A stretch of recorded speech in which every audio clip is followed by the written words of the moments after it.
Everyone, मेरा नाम doctor Priyanka सावकार नवले है। मेरा क्लिनिक डेक्कन डेंटल क्लिनिक ये पुणे के एफसी रोड पे लोकेटेड है। आज का जो वीडियो मैं बना रही हूँ उसका टॉपिक अलग है। ये पार्ट 2 है जो ट्रॉमा का हमने वीडियो बनाया था, जिसमें हमने ट्रॉमा के कॉजेज़ डिस्कस किए थे, फेशियल स्ट्रक्चर के ट्रॉमा के कॉजेज़ और साइन सिम्टम्स। इस वीडियो में मैं कवर अप करने वाली हूँ कि उसको डायग्नोस कैसे करते हैं, उसका ट्रीटमेंट कैसे करते हैं।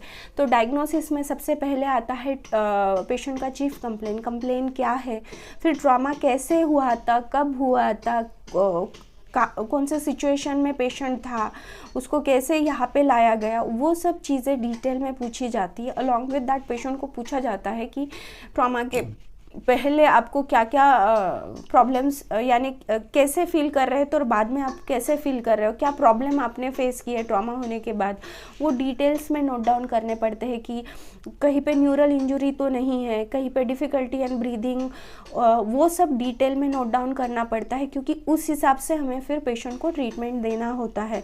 तो ये डिटेल में पेशेंट का नोट डाउन करते हैं। उसके बाद उनका मेडिकल हिस्ट्री कुछ सिग्निफिकेंट है क्या, वो नोट डाउन किया जाता है।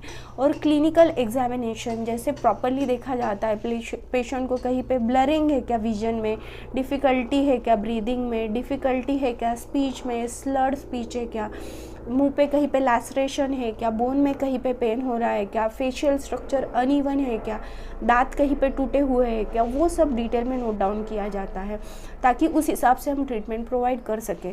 उसके बाद उनको 3 एक्सरेज एडवाइस किए जाते हैं, जिसमें एक आता है ओपीजी पूरे दांतों का, जिसमें दांत आ जाते हैं, उससे हमें पता चलता है कि दांतों में कुछ प्रॉब्लम्स है क्या।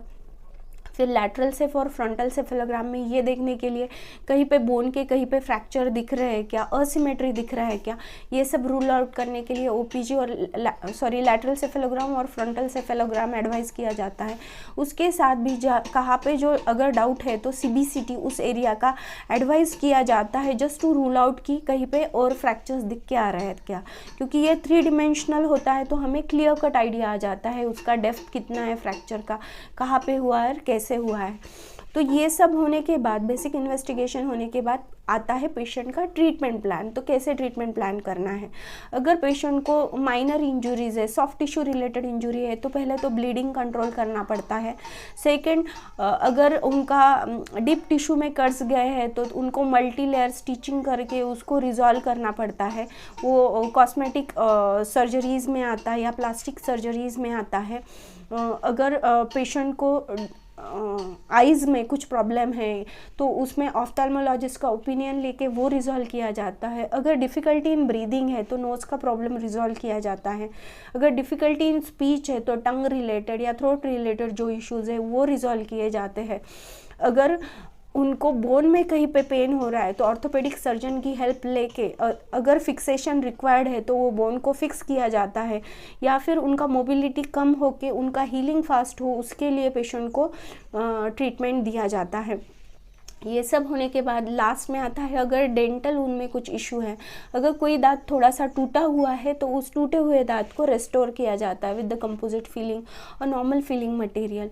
अगर कोई दांत इतना ज़्यादा टूटा है कि दांत का ब्लड सप्लाई और नर्व सप्लाई उसमें आ गया है तो उसका आरसीटी किया जाता है और क्राउन भी दिया जाता है। अगर किसी दांत पूरा ही निकल के आ गया है रूट के साथ और पेशेंट रिपोर्ट करता है क्लिनिक में within the span of 1 hour तो उसका रीइम्प्लांटेशन भी हो सकता है, वरना वो मिसिंग टूथ को रिप्लेस भी किया जाता है either with the help of implant और ब्रिज। तो ये सब था ट्रॉमा के बारे में कि उसको डायग्नोस कैसे करना है और उसका ट्रीटमेंट कैसे करना है। So do like my channel guys, bye bye, take care.